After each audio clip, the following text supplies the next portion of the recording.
Klay Thompson in what looked like was going to be a frustrating game. His fourth quarter, where he came through with a really big three and then those free throws at the end.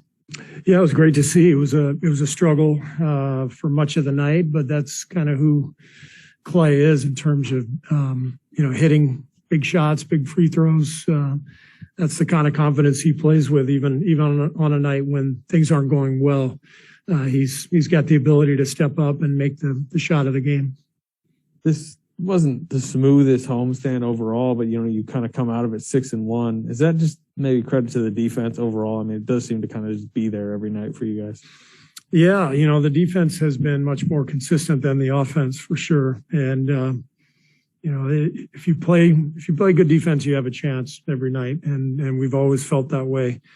And I think that's been the case for a long time. And I'm really proud of the group, to play this well defensively without Draymond. Pretty impressive. Draymond is, as we know, our engine and the best defender, not only on our team, but I think in the league.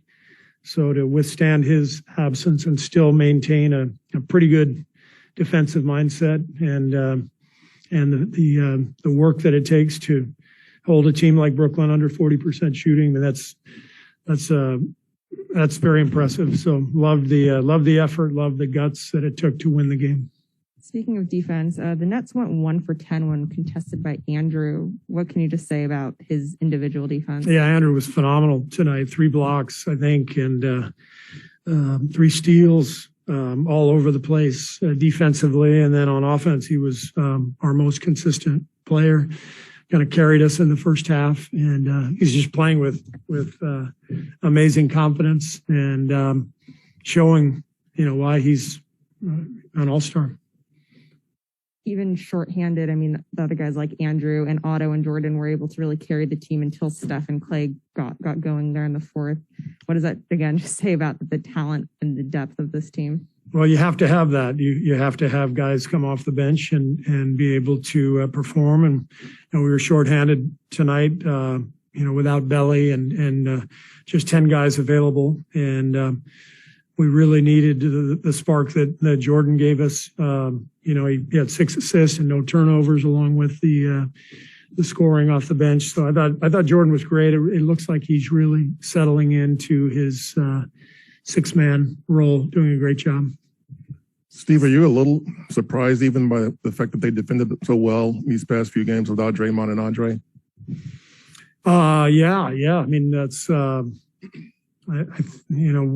obviously without both those guys, we're missing so much defensively. But Mike Brown's done a great job this year with the defense, and we've added some guys who are excellent defenders. I mean, Gary Payton, Otto Porter is totally underrated. Such a good player. He's a plus 22 in the game tonight, always in the right spot at both ends. And I just think, the continuity that we have with Loon, with Wiggs, and now adding the new guys, we're able to withstand, the absences of Andre and Draymond. And how would you describe Wiggins' first quarter, where he had 14 points, 6 rebounds, 3 assists, or 3 steals, 3 blocks, just kind of all over, 2 of each, all over the place? All-star starter type stuff. Steve, the other night, Looney, with the foul trouble, wasn't able to get in maybe quite as good of a flow and a tough assignment with Townsend. Tonight, he looked like right back in his element and getting all the rebounds that you needed from him and doing a little bit of everything. Yeah, he's had a great season. He's our only guy who's played in every game, and Loon has been just really consistent all season long. So we're lucky to have him, and I'm really happy for him that he's healthy and having such a great year. Steph was, shaking his right hand at times, not his left hand at times. Obviously, I think he got cut on the shin. As we're all kind of searching for reasons that his shooting percentage is down, where do you think he's at physically right now? And is there any issues he's dealing with that maybe haven't been revealed? Well, he's told me he feels great physically. We've talked a lot about the schedule and the minutes and so I'm really aware of what needs to happen in terms of monitoring his minutes and when we can push him a little harder, when we can't. I talk to Rick about it all the time as well. And I think he's in a good place, physically. I think he's going to be fine. I know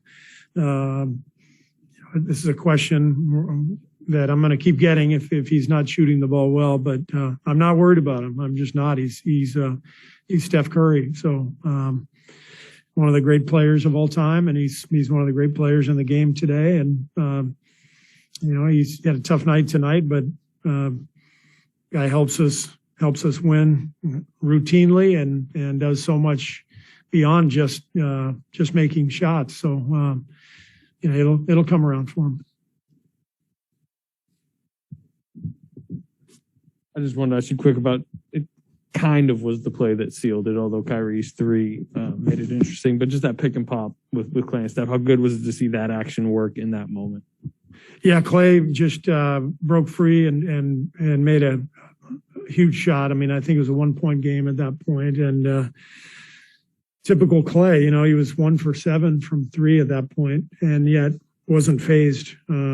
Just stepped right up and knocked down the shot of the game, and then made 2 free throws after that. So it's great to see. It's, I think, important too for Clay to feel those big moments. It's been 2.5 years, so it's one thing to step into the regular season and play some minutes and get his legs underneath him.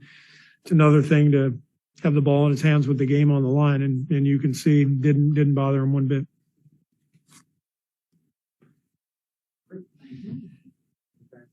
Thanks.